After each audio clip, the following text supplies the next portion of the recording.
I still remember the exact smell of the letter. Not paper, not ink, something older. Something that smelled like the basement where my brother died, like the mold that grows in places where sunlight never reaches, like the breath of a woman who kept children in the dark and called it love. I found it 20 years after I should have. 20 years after Mateo wrote it. 20 years after Rosa intercepted it and filed it away in a drawer labeled correspondence. Between a grocery list and a tax receipt, like his fear was just another piece of clutter in the machinery of her cruelty. The letter was 2 pages, written in pencil because pens were not allowed in the basement, in Spanish because English was for the customers upstairs, in the handwriting of a 14-year-old boy who had learned to make himself small in every way except the one that mattered. Sister, come for me. She says that if you leave, it is my turn. But I cannot take it anymore. The nights are too long, the basement is too cold.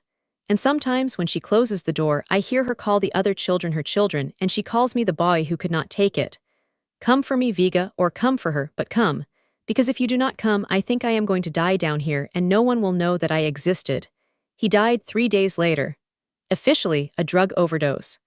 Unofficially, a broken neck that the coroner noted but did not investigate. Because Mateo was undocumented and brown and buried in a potter's field with a number instead of a name. Rosa did not claim the body. She told the social worker that he had run away, that he was troubled, that she had done her best with a boy who did not want to be saved. She kept running her daycare. She kept baptizing babies. She kept being the grandmother of the community, the saint with the soft hands and the hard eyes, the woman who organized toy drives and food banks and collected accolades like other people collected stamps. And I, 17 and stupid and desperate to survive, had left him there. I had escaped. I had told myself that Rosa would not hurt a boy, that her cruelty was reserved for girls like me, that Mateo was safer without me because I was the one who talked back, the one who fought, the one who she needed to break. I had walked out of that house with a backpack and a bus ticket and a promise to come back for him that I never kept. Because I was young. Because I was scared. Because I believed, in the way that children believe, that the adults around me were telling the truth when they said he would be fine. Welcome to Little Bunny Stories. If you are new here, my name is Viga, and what I am about to tell you is not a story about survival. It is a story about the cost of surviving when someone you loved did not. It is a story about the woman who sold children and called it charity, who buried my brother and called it tragedy, who is about to stand on a national stage and be celebrated for the exact thing that killed him. If you have ever left someone behind in the dark and spent 20 years telling yourself they were okay, stay with me. Hit that subscribe button, turn on your notifications, and listen until the end, because this story does not end with forgiveness. It ends with a microphone, a photograph, and the sound of a saint being unmade in front of the country that made her. Here is my story. I was 9 when the bus crashed. My parents were on it, coming back from a wedding in the mountains, and the driver fell asleep on a curve that had killed people before and would kill people again. They died instantly, or so I was told. I never saw the bodies. I was 9, and my brother Mateo was 6, and we were sent to live with Rosa because she was family, because she had space, because she was a citizen and we were not. And in the calculus of immigration and grief, those factors outweighed the fact that no one had asked us what we wanted. Rosa was my great-aunt, my mother's aunt, a woman I had met twice before the accident. Both times at funerals, where she had pressed hard candy into my palm and told me I had my mother's eyes. She seemed kind. She seemed safe. She seemed like the kind of woman who kept her house clean and her church attendance regular and her opinions about other people's business to herself. She was, in the eyes of the community, a good woman, a godmother, a pillar. She picked us up at the airport with a smile and a sign that said Family Harrow, because our last name was the only thing we had left, and even that she would eventually take from us. She drove us to her house, a 2-story building in a neighborhood where the lawns were small and the fences were high, and she showed us our room. The basement, a windowless space with a concrete floor, a single light bulb, and 2 mattresses that smelled of mildew and other children's fear. This is where the helpers sleep, she said. The children who work hard and do not complain. You will be my helpers, won't you? You want to be good children. You want to make your parents proud, even though they are dead and cannot see you. I nodded. Mateo nodded. We were 9 and 6, and we had just been orphaned, and we did not know that good children were not supposed to sleep in basements. We did not know that helpers were not supposed to be other children. We did not know that Rosa's daycare, the one she ran on the first floor, was not a charity but a factory, a place where undocumented children were fed and housed, and then worked until they broke. We learned quickly. The daycare served 20 children, the children of working parents who could not afford better, who trusted Rosa because she was licensed, because she was recommended, because she was the grandmother of the neighborhood. These children arrived at 7 in the morning and left at 6 in the evening. They were fed breakfast, lunch, and 2 snacks. They were read to, played with, loved in the performative way that Rosa had perfected. Their parents saw a warm house, a caring woman, a safe place. They did not see the basement, they did not see us. Viga and Mateo were the infrastructure. We woke at 5 to prepare breakfast for 20. We cleaned the kitchen while Rosa led circle time. We changed diapers while she filmed videos for her church group. We scrubbed floors, washed laundry, disinfected toys, and prepared meals in portions that were carefully calculated to leave nothing for us but the scraps. We ate after the children, standing in the kitchen, sharing whatever was left. Sometimes it was crusts of bread. Sometimes it was nothing.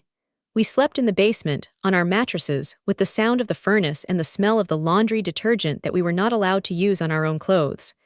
We were given 2 sets of clothing each, both from the lost and found box of the daycare, both too small or too large, both stained with the evidence of other children's accidents.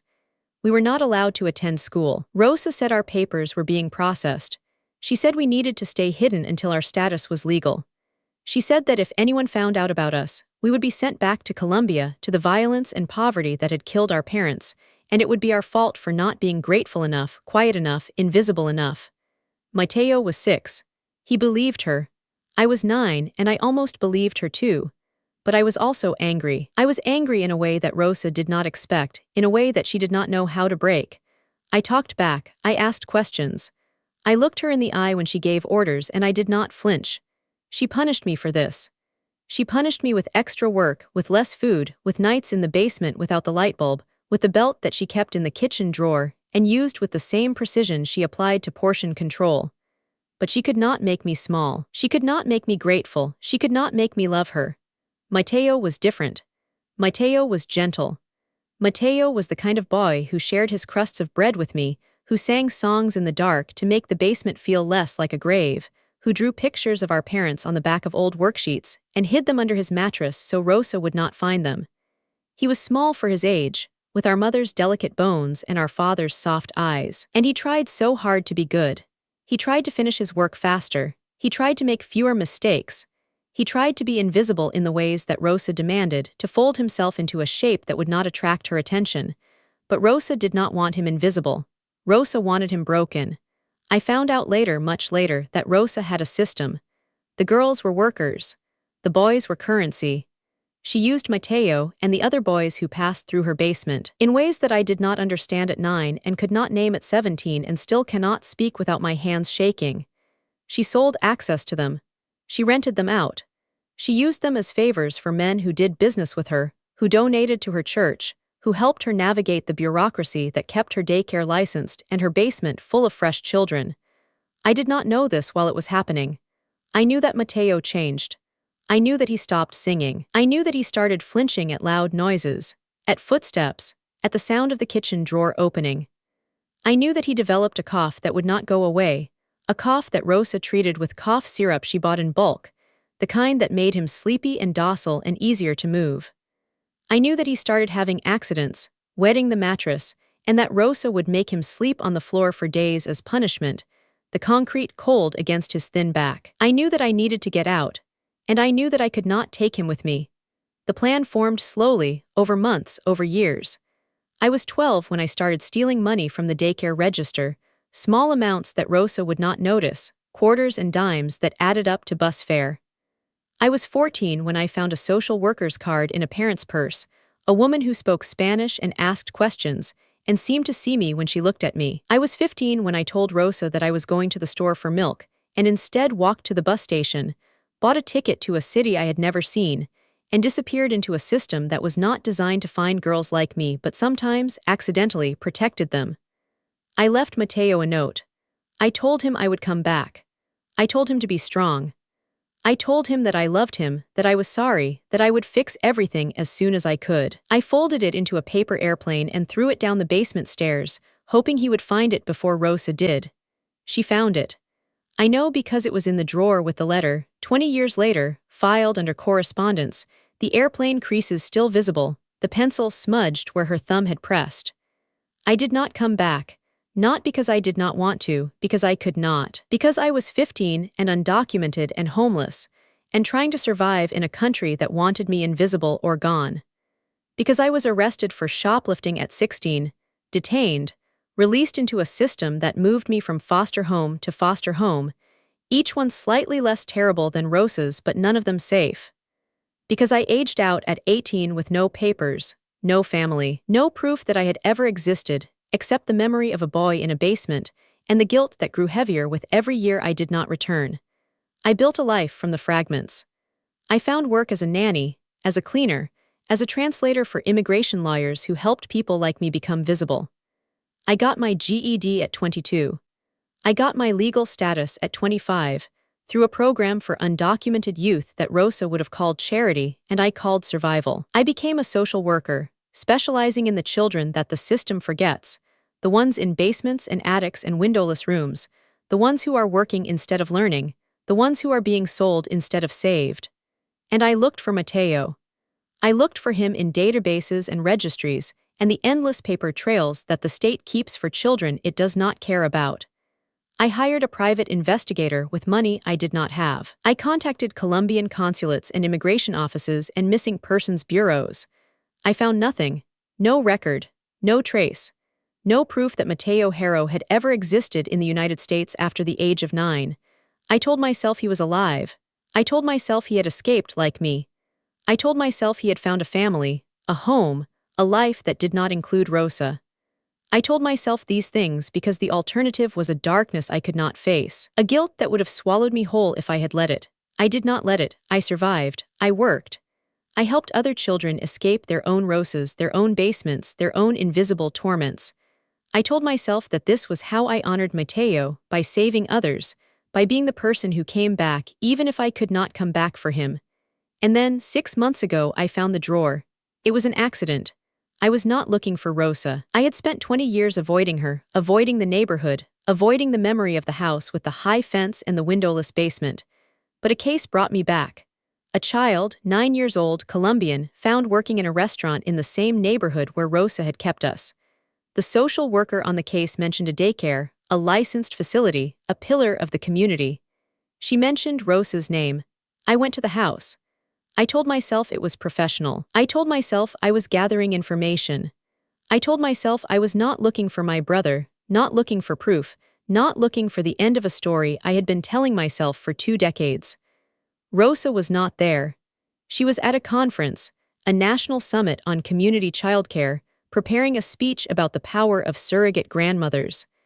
The house was being managed by her assistant, a tired woman who let me in because I had a badge and a clipboard and the confidence of someone who had learned to perform authority.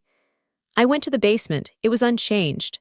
The same concrete floor, the same single light bulb, the same smell of mildew and detergent and fear. The mattresses were gone, replaced by storage boxes, but the marks on the wall were still there. The height chart that Rosa had kept for the daycare children, the ones upstairs, the ones who mattered. Next to it, scratched into the concrete with a fork or a nail or a piece of broken glass, were 2 other marks. Smaller, lower, Viga and Mateo. Our names, our heights, our proof that we had been there. I found the drawer in Rosa's office, the room upstairs where she managed her empire. It was locked, but the lock was cheap, and I had learned to open cheap locks in the years between 15 and 37. Inside were files. Hundreds of files. Children who had passed through her care, their names, their stories, their fates. Some were labeled graduated, some were labeled relocated, some were labeled deceased. Mateo's file was thin, 3 pages, a birth certificate, a photocopy of his entry stamp at age 6, a death certificate dated 2 years after I left, cause of death listed as accidental overdose. A note from a coroner handwritten, almost apologetic, multiple healed fractures consistent with long-term abuse. Signs of restraint, recommend investigation. No follow-up recorded, and the letter. The paper airplane unfolded, smoothed, filed. The letter I had thrown down the stairs, the letter Rosa had intercepted, The letter that proved Mateo had known I was leaving and had known I was not coming back and had still in his last days hoped that I would. I sat in Rosa's office, the file in my hands, and I did not cry. I had spent 20 years learning not to cry in front of danger. I had spent 20 years building a shell around the part of me that had been a 9-year-old girl in a basement, a 15-year-old girl on a bus, a 20-year-old woman in a detention center, a 30-year-old social worker who helped other children because she could not help her own. The shell cracked. Not broke, cracked. And through the crack, I felt something that was not grief. It was colder than grief. It was older. It was the feeling that had kept me alive in the basement, the feeling that had pushed me onto the bus, the feeling that had made me a social worker instead of a victim. It was rage, and it had a target. Rosa was 78 now. She had received citizenship through a special program for community leaders. She had been featured in magazines, in documentaries, in government reports about the power of grassroots childcare. She was about to speak at a national summit, the highest honor of her career, a speech about the love of surrogate grandmothers and the children they saved. She had never been investigated. The coroner's note had been filed and forgotten. The social worker who had seen me, who had asked questions, had been transferred to another county. The parents of the daycare children had never known about the basement, about the helpers, about the boys who were currency and the girls who were labor. Rosa had buried the evidence under decades of good works, and the world had let her. I would not let her. Not anymore. I did not go to the police. I knew what would happen. The case was closed. The statute of limitations had expired. Rosa had lawyers, connections, a reputation that would make any accusation look like the bitterness of a disturbed relative. I knew, because I had seen it before, how the system protects its pillars, how it discards its basement children, how it looks away from the darkness and calls it shadow. I chose a different system. The one Rosa had built, the one that loved her image more than her truth, the one that would celebrate her on a national stage, and in doing so, give me the audience I needed.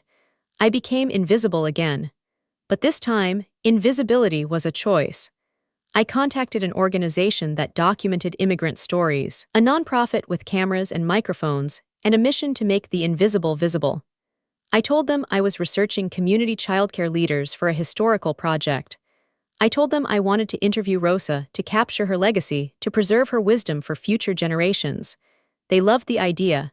They arranged access. They gave me equipment, training, a cover story that was almost true. I spent 3 months with Rosa, 3 months of listening to her talk about her work, her sacrifices, her love for the children she had saved. 3 months of filming her in the daycare, in her church, in her home, capturing the performance that had fooled a country. 3 months of waiting for the mask to slip, for the truth to emerge, for the moment when she would say something that could not be explained away. It slipped often. She was old and she was arrogant, and she had spent so long being believed that she had forgotten how to lie. She joked about the children who had been too much trouble. She referred to Mateo as the one who could not take it, the one who ran away, the one who proved that not every child could be saved. She talked about the basement as a necessary discipline, a place where children learned gratitude. She talked about the parents who had never asked questions, who had been so grateful for her service that they had never wondered why their children came home tired, why they flinched at loud noises, why they stopped talking about the friends they had made at daycare. I recorded all of it. I filmed her in the basement, standing on the concrete where Mateo had scratched our names, talking about the importance of structure for children who had lost their way. I filmed her holding a toddler, smiling for the camera, while in the background, a 9-year-old girl washed dishes in a sink too high for her to reach without a stool. And I found the other families, the ones who had lost children in Rosa's care, whose complaints had been buried, whose voices had been silenced. A mother whose son had come home with bruises she had been told were from playing. A father whose daughter had stopped speaking for 6 months after a summer in Rosa's basement.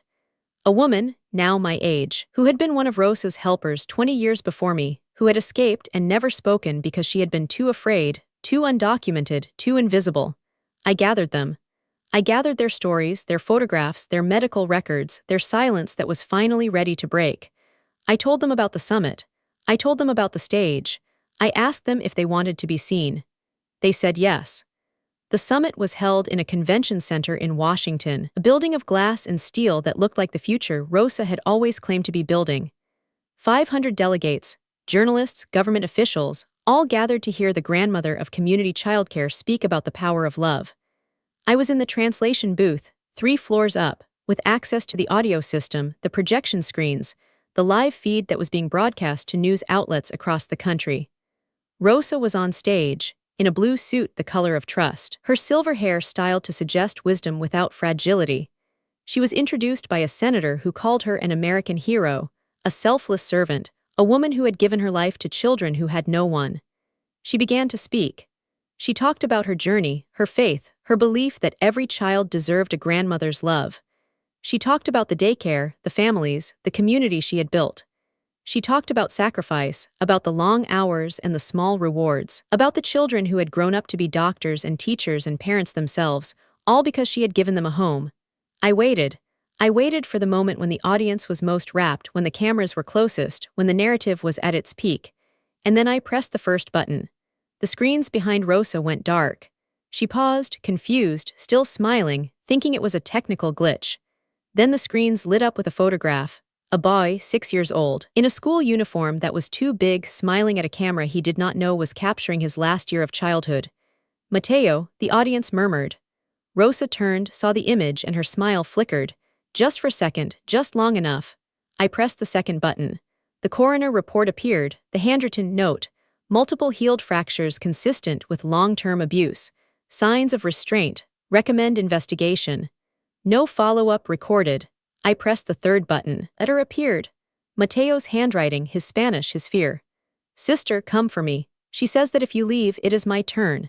I read it aloud, my voice filling the auditorium through the translation system, my English echoing his Spanish, the words he had written 20 years ago finally reaching the world he had never been allowed to join. Rosa stepped back from the podium. She raised her hand, a gesture of stopping, of denying, of reclaiming control. But the images kept coming. The basement, the concrete, the height chart with our names scratched beside it. The other children, the other families, their faces, their stories, their proof. And then the video. Rosa in her kitchen 3 weeks earlier talking to me as if I were a sympathetic ear instead of a recording device. The children who worked, she said, they were grateful. They had nothing. I gave them everything. And the ones who could not take it, the ones who broke, they were weak. They were not my fault. They were ungrateful. They were nothing. The audience was standing now. Some were crying, some were shouting. The senator who had introduced her was on his phone, his face gray. The journalists were filming, not the stage, but the screens, the proof, the unmaking of a saint. I walked out of the translation booth. I walked down the stairs. I walked onto the stage, past Rosa, who did not recognize me at first, who looked at me with the blank confusion of a woman who had spent her life not seeing the children in her basement. I took the microphone, not from her hand. She had already let it fall.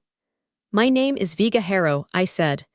I am the sister of Mateo Harrow, who died in Rosa Vargas's basement at the age of 14, after 8 years of labor, abuse, and neglect that the state of Maryland knew about and did nothing to stop. I am the girl who escaped and left him behind. I am the woman who spent 20 years looking for him and found him in a file drawer, labeled deceased, filed between a grocery list and a tax receipt. I looked at the audience. I looked at the cameras. I looked at the country that had made Rosa a hero. She is not a grandmother, I said. She is not a saint. She is a woman who built a career on the bodies of children who could not complain, who could not vote, who could not be seen. And I am here to tell you that the children in the basement are not exceptions, they are the foundation. They are the ones who hold up the pillars while the world applauds. I walked off the stage. I did not wait for security. I did not wait for applause. I walked through the audience, past the delegates, past the journalists, out into the November afternoon. The fallout was immediate. Rosa's citizenship was revoked within the week. Her daycare was shut down, her assets frozen, her reputation destroyed by the footage that played on every news channel for a month. The families came forward, one by one, then 10 by 10, then 50, each with their own story of a child who had been lost in Rosa's care. The state opened an investigation, not into Rosa alone, but into the system that had protected her, the social workers who had looked away, the officials who had certified her as safe. She died 6 months later, in a nursing home, alone, her name a synonym for cruelty. I did not attend her funeral. I did not need to. I had already buried her on that stage in front of the country that had made her. But I did not bury Mateo, not anymore. I opened a center in his name. The Mateo Harrow Center for Invisible Children. a place where undocumented youth could report abuse without fear, where social workers were trained to look in basements, where the children who were infrastructure could finally be seen. It was small, it was underfunded. It was constantly fighting the same system that had killed my brother, but it existed. And on the wall in the entrance was a photograph of Mateo at 6, smiling at a camera, and beneath it the words he had written in the dark. "Sister, come for me. I came, Mateo. I came for you. I came too late, but I came. And now the world knows your name. Now the world knows that you existed. Now the world knows that the basement was not your fault, that the darkness was not your choice, that the woman who called herself your grandmother was nothing but a thief who stole your life and called it charity. I am 37 years old.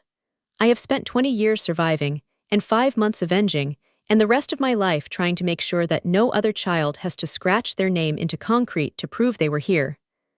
I am Vega. I am 37 years old. And this is not the end of my story. It is the first day I woke up without the weight of a letter I never received. See you in the next story.